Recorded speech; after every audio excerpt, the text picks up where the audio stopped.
ओम दुर्गे माता की जय। ओम सती माता की जय। ओम माता पिता की जय। ओम सभी देव देवतन की जय। ओम सभी संतों की जय। हे प्रभु हे नाथ, दया करने वाले हैं, हे प्रभु भक्ति देने वाले हैं, सभी मनोकामना को पूर्ण करने वाले हैं, हे प्रभु दया कीजिएगा। मैं माता अंगी देवी का ध्यान करती हूँ। रक्त मैं सिंहासन पर बैठकर पढ़ते हुए तोते का मधुर शब्द सुन रही है। उसके शरीर का वर्ण श्याम है। वे अपना एक पैर कमल पर रखे हुए हैं और मस्तक पर अर्धचंद्र धारण करती है तथा कहार पुष्पों की माला धारण किए हुए बिना बजाती है। उसके अंग में कसी हुई चोली शोभा पा रही है। वे लाल रंग की साड़ी पहने हाथ में शंख मंत्र पात्र लिए हुए हैं। उसके बदन पर मधु का हल्का हल्का प्रभाव जान पड़ता है और ललाट में बेंदी शोभा दे रही है। ऋषि कहते हैं, तदंतर शुभ की आज्ञा पाकर वे चंड मुंडे आदि दैत्य चतुरंगी सेना के साथ अस्त्र शस्त्रों से सुसज्जित हो चल दिए। फिर गिरिराज हिमालय के स्वर्णमय ऊंचे शिखर पर पहुंचकर उन्होंने सिंहासन पर बैठी देवी को देखा। वे मंद मंद मुस्का रही थी। उन्हें देखकर दैत्य लोग तपस्या से पकड़ने का उद्योग करने लगे। किसी धनुष तान लिया, किसी ने तलवार संभाली और किसी लोग देवी के पास आकर खड़े हो गए। तभी अंबिका ने उस शत्रुओं के प्रति बड़ा क्रोध किया। उस समय क्रोध के कारण उनका मुख काला पड़ गया, ललाट में भावें टेढ़ी हो गई और वहां से तुरंत विकराल मुखी काली प्रकट हुई जो तलवार और पास लिए हुए थी।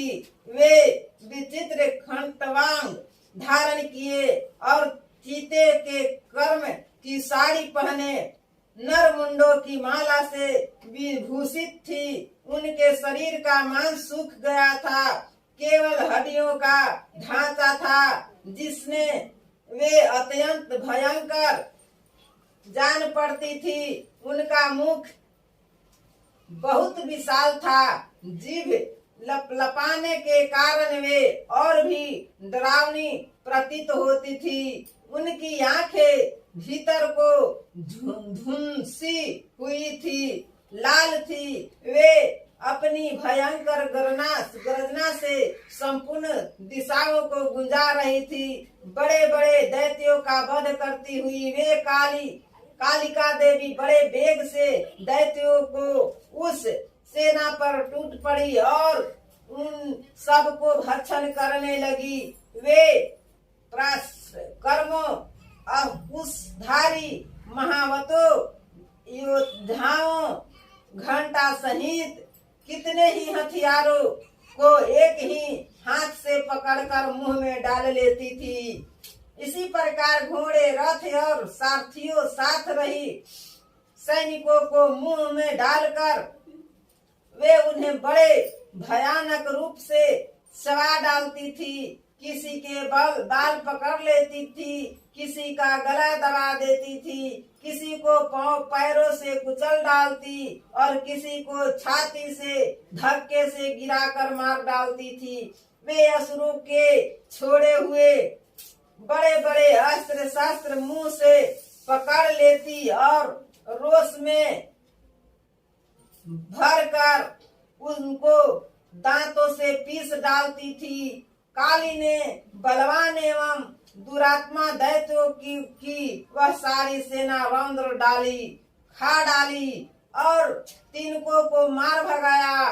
कोई तलवार के घाट उतारे गए, कोई खटारों से पीटे गए और कितने ही असुर दांतों के अग्रभाग से कुचले आकर मृत्यु को प्राप्त हुए।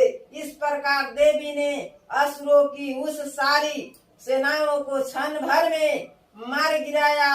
यह देख चंड मुंडे अत्यंत भयानक काली के देवी को और दौड़ा तथा महादैत्य मुंड भी अत्यंत भयंकर बाणों की वर्षा से तथा हजारों बार चलाए हुए चक्रों से उन भयानक नेत्र वाली देवी को आच्छादित कर दिया। वे अनेकों चक्र देवी के मुख में समाते हुए ऐसे जान पड़े मानो सूर्य के बहुत तेरे मंडल बादलों के उदर में प्रवेश किए कर रहे हो। तब भयंकर गर्जना करने वाले काली ने अत्यंत रोम से भरकर विकट अट्टहास किया। उस समय उसके विकराल बदन के भीतर कठिनता से देखे जाने वाले दांतों की प्रभाव से अत्यंत उज्जवल दिखाई देती थी। देवी ने बहुत बड़ी तलवार हाथ में ले ह का उच्चारण करके चंड पर धावा किया और उसके केस पकड़कर उसी तलवार से उसका मस्तक काट डाला। चंड को मारा गया देखकर मुंड भी देवी को ओर दौड़ा। तब देवी ने रोष में भरकर उसे भी तलवार से घायल करके धरती पर सुला दिया। पराक्रमी महापराक्रमी चंड और मुंड को मारा गया देख मरने से ही बची हुई बाकी सेना भय से व्याकुल हो चारों ओर भाग गई। तदंतर काली ने चंड और मुंड का मस्तक हाथ में ले चंडिका के पास जाकर प्रचंड अट्टहास करते हुए कहा, देवी मैंने चंड और मुंड नामक इन दो महाअसुरों को तुम्हें भेंट दिया। अब युद्ध से में तुम शुभ और निशुभ का स्वयं ही वध करना। ऋषि कहते हैं, वहां लाए हुए उन चंड मुंड नामक महादैत्यों देखकर कल्याणमयी चंडी के काली से मधुर वाणी में कहा, देवी तुम चंड और मुंड को लेकर मेरे पास आई हो, इसलिए संसार में चामुंडा के नाम से तुम्हारी व्याख्यात होगी। श्री दुर्गे मैया की जय, सभी सती मैया की जय, सभी देव देवतन की जय, सभी पवित्र आत्मा की जय। ओम हरि ओम।